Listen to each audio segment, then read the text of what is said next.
میں آج کی تاریخ میں ہم محمد صلی اللہ علیہ وسلم سے بھی نہیں مانگ سکتے. باقی لوگ کو تو چھوڑو, سنت اور باقی بابا لوگ کو چھوڑو, محمد صلی اللہ علیہ وسلم کو بھی ماننا ہمارے لیے حرام ہے. جو شخص مر چکا ہے, جو شخص مر چکا ہے, جو شخص مر چکا ہے. جب ہمارے نبی محمد صلی اللہ علیہ وسلم ان کی قبر مبارک میں زندہ نہیں ہے تو پھر دوسرے امتی زندہ ہے, پھر کیسے زندہ ہو سکتے؟ نہیں ہے. سمجھ میں آ رہا مسلمانوں؟ ہمارے نبی صلی اللہ علیہ وسلم جب زندہ نہیں ہے تو پھر امتی کو زندہ ہو سکتا قبر میں؟ کیجئے گا.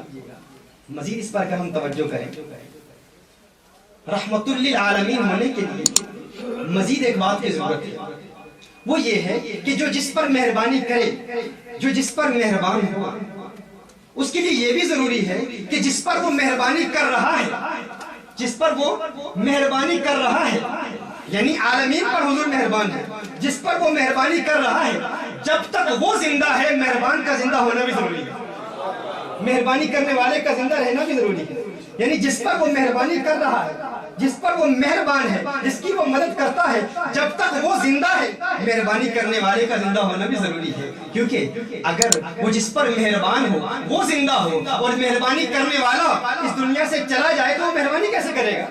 میرے آقا صلی اللہ علیہ وسلم نے یقیناً موت کا ذائقہ چکھا تو ہے, لیکن میرے آقا صلی اللہ علیہ وسلم کی موت عام لوگوں کی موت کی طرح نہیں ہے. رسالت میں آپ صلی اللہ علیہ وسلم نے موت کا ذائقہ چکھا ہے, لیکن کونین کے والی, خسرو خوبا, سیاح لامکا, نازش ہر دو جہاں صلی اللہ علیہ وسلم رحمت للعالمین ہے, تمام جہانوں کے لیے رحمت بنا کر بھیجے گئے ہیں. ابھی جہان آباد ہے, ابھی عالم زندہ ہے, ابھی دنیا موجود ہے, ابھی کائنات موجود ہے, ابھی عوالم موجود ہے, ابھی جہان موجود ہے. تو جب تک جہان موجود رہیں گے مہربان کی موجودگی بھی ضروری ہے. جب تک کائنات موجود رہے گی کائنات پر مہربانی کرنے والے کا موجود ہونا ضروری ہے. اب اگر کوئی کہتا ہے حضور پردہ فرما چکے ہیں, حضور مردہ ہے, زندہ نہیں ہے, تو میں کہوں گا تو زندہ ہے نا, تو زندہ ہے, تو عالمین میں ہے. اگر عالمین زندہ ہے تو عالمین پر مہربانی کرنے والے کی زندگی بھی ضروری ہے. میرے آقا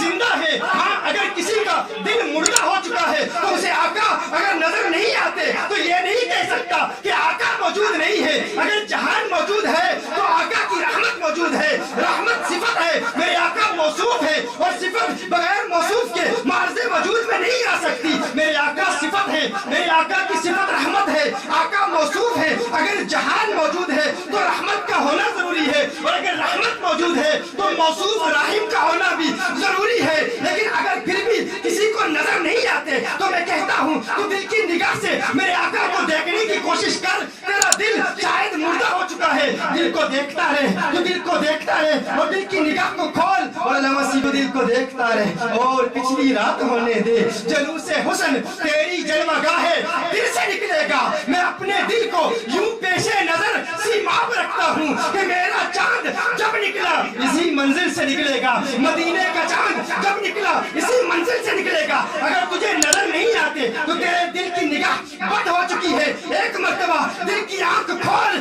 دل سے آواز آئے گی, تو زندہ ہے